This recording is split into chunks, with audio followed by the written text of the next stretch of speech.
السلام علیکم ورحمۃ اللہ وبرکاتہ۔ ربی اشرح لی صدری ویسر لی امری واحلل عقدۃ من لسانی یفقہوا قولی۔ آج ہم بات کریں گے نیت اور اخلاص کے حوالے سے۔ نیت کیا ہے اور اخلاص کیا ہے؟ ہم اپنی روزمرہ زندگی میں بے شمار کام سر انجام دیتے ہیں اور کوئی بھی عمل اس وقت تک انجام پذیر نہیں ہو سکتا جب تک کہ اخلاص اور دل جمی کے ساتھ صحیح اصولوں کی بنیاد پر نہ کیا جائے۔ بڑی عجیب بات ہے کہ جو شخص نیت کی حقیقت نہ جانتا ہو اور اس کی نیت کیسے درست ہو سکتی ہے، اور اگر کوئی نیت درست کر بھی لے مگر اخلاص کی حقیقت کو کوئی شخص نہ جانے تو وہ کیسے مخلص بن سکتا ہے؟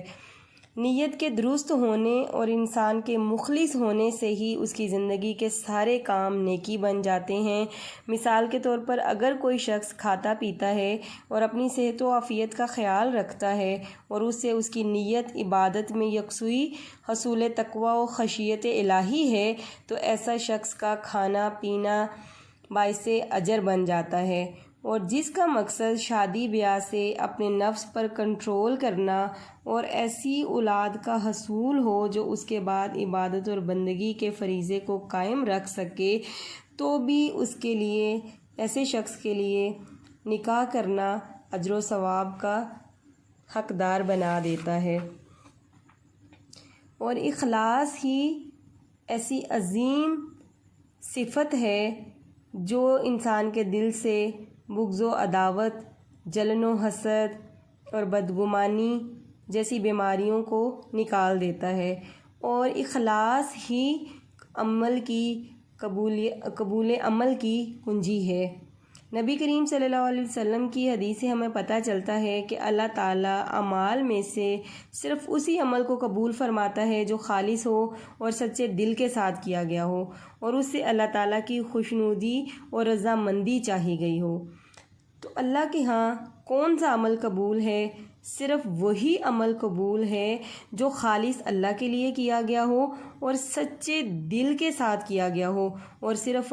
اس کام کو کرنے کے بدلے میں ہم نے کیا خواہش رکھی ہو، اپنے رب کی رضا چاہی ہو۔ ہم جتنے بھی روزمرہ کے کام سر انجام دیتے ہیں ان میں اخلاص نام کی کوئی چیز ہی نہیں ہے، اور اس اخلاص کی ہمارے دین میں بہت زیادہ اہمیت ہے۔ اگر ہم اخلاص نیت کے ساتھ روزمرہ میں پیش آنے والے کام سر انجام دیں تو وہ عبادات میں تبدیل ہو جاتے ہیں، کیونکہ ہم نے یہ سارے کام تو کرنے ہی ہیں، کسی صورت انسان کو ان سے چھٹکارا نہیں ہے، یہ ہماری زندگی کی ضرورت ہیں۔ مثلا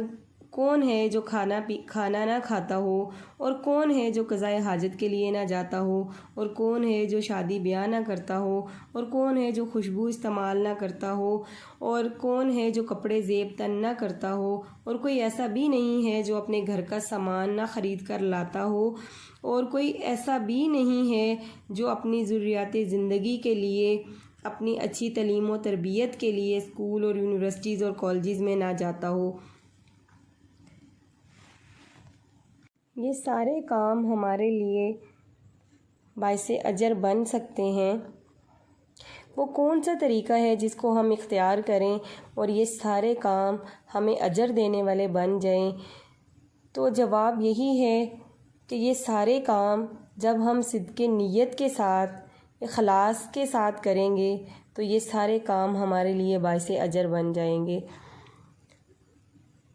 اگر ہم کھانا اس لیے کھائیں کہ الہی ہمارے جسم کو تقویت دے دے تاکہ ہم اس سے اچھی عبادت کر سکیں، ہم اپنے ان ساری ذمہ داریوں کو اچھے طریقے سے پورا کر سکیں الہی جو آپ نے ہم پر ڈالی ہیں، تو کھانا پینا ہمارے لیے اجر کا باعث ہے۔ اگر کوئی نیند اس لیے لیتا ہے، سوتا اور آرام اس لیے کرتا ہے کہ وہ دوبارہ سے تازہ دم ہو کر اپنی عبادت کو بہتر بنا سکے، تو اس ایسے انسان کا سونا بھی عبادت بن جاتا ہے۔ ایک سادہ سی بات کہ زندگی کا کوئی بھی کام کریں اس میں ہماری نیت یہ ہو کہ الہی یہ آپ کے لیے کر رہے ہیں، رب العالمین یہ آپ کے لیے کر رہے ہیں، الہی آپ اس کو ہم سے قبول فرمانا، الہی آپ اس کے بدلے میں مجھے اجر عطا فرمانا۔ صبح سے شام تک آپ جتنے بھی کام کریں، ہر کام کے لیے یہ نیت کر لیں اللہ آپ کے لیے کر رہے ہیں، اللہ آپ کے لیے کر رہے ہیں، اللہ کسی کو پانی پلا رہے ہیں آپ کے لیے، الہی والدین کی خدمت کر رہے ہیں الہی آپ کے لیے، اپنے بچوں کی اچھی پرورش کر رہے ہیں الہی آپ کے حکم کی وجہ سے، الہی شوہر کی اگر ایک عورت خدمت کر رہی ہے تو الہی آپ کی حکم کی وجہ سے، اگر آپ نماز پڑھیں تو الہی آپ کے حکم کی وجہ سے، الہی اگر صدقہ کریں تو الہی آپ نے حکم دیا اس لیے صدقہ کر رہے ہیں، الہی روزہ رکھیں تو اس لیے کہ اللہ آپ ہمیں اس کا اجر عطا فرمائیں۔ تو الحمدللہ صبح سے شام تک آپ اللہ کی نظروں کے حصار میں بھی رہیں گے، اپنے رب کے ساتھ تعلق بھی مضبوط کریں گے، اللہ سے بہترین اجر بھی لیں گے۔ لیکن اگر ہم یہ سارے کام جو ہم پر ڈالے گئے ہیں، یہ کوئی چاہے یا نہ چاہے سارے کام سر انجام دینے، لیکن اگر آپ ان کو صرف اپنی طرف دیکھ کر یا اپنے رشتوں کی طرف دیکھ کر اس کو کریں گے تو یہ کام انسان کے لیے بوجھ بن جاتے ہیں، اور پھر یہ سوائے آپ کو تھکاوٹوں کے اور کچھ بھی نہیں دے سکیں گے۔ اللہ کے ہاں ایسے کاموں کا کوئی اجر و ثواب نہیں ہے۔ صرف ایک چیز جو ہمارے کاموں کو بہترین بنا دے گی، ہمارے لیے باعث اجر بنا دے گی، وہ ہماری نیت ہے۔ بس ہر کام کے لیے یہ نیت انشاءاللہ کرتے رہیں الہی سارے کام آپ کے لیے، الہی میری زندگی کا ہر کام آپ کے لیے۔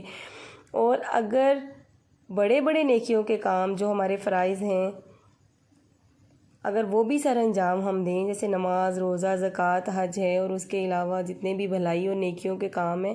سارے ہم سر انجام دیں، لیکن ان سارے کاموں کو کرتے ہوئے کبھی ہمارے دل میں یہ خیال نہ آئے کہ اللہ آپ کے لیے کر رہے ہیں، الہی آپ کے حکم کی وجہ سے کر رہے ہیں، الہی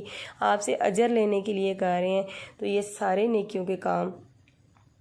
انسان کے رائے گاہ جائیں گے، ان کا کوئی اجر نہیں انسان کو ملے گا۔ ہم اب دیکھتے ہیں اپنے ارد گرد غیر مسلم لوگ جو ہیں وہ کتنے بڑے چیریٹی کے اور بھلائی کے کام کر رہے ہیں، اتنا پیسہ انویسٹ کر رہے ہیں، اپنا وقت لگا رہے ہیں، لیکن ہم سب جانتے ہیں کہ ان کی نیکیوں کا کوئی وزن قائم نہیں کیا جائے گا۔ کیونکہ ان کی نیت خالص نہیں ہے، وہ صرف دنیا میں اپنا نام اور عزت چاہتے ہیں اور دنیا کے انسانوں کو خوش کرنا چاہتے ہیں، جس کی وجہ سے ایک تو اللہ تعالیٰ پر ایمان نہیں ہے، اللہ کی رضا کے لیے نہیں کر رہے اور اللہ سے اجر کے لیے نہیں کر رہے، جس کی وجہ سے ان کی نیکیوں کا کوئی وزن قائم نہیں ہوگا۔ اور ایک مسلمان صرف اور صرف اپنی نیت کے اخلاص کی وجہ سے، اپنے رب پر ایمان کی وجہ سے، اس کے چھوٹے چھوٹے نیکیوں کے اور بھلائیوں کے کام، اس کی ذمہ داریاں، وہ سب اگر وہ اپنے رب کے لیے خالص کر لے گا تو انشاءاللہ وہ اپنے رب سے ان سارے کاموں کے بدلے میں بہترین اجر و ثواب پائے گا۔ اللہ تعالیٰ سے دعا ہے کہ الہی خالص اپنی رضا کے لیے عمل کرنے کی توفیق عطا فرما، اور یا ارحم الراحمین ہمیں ریاکاری سے بچا لے۔ آمین ثم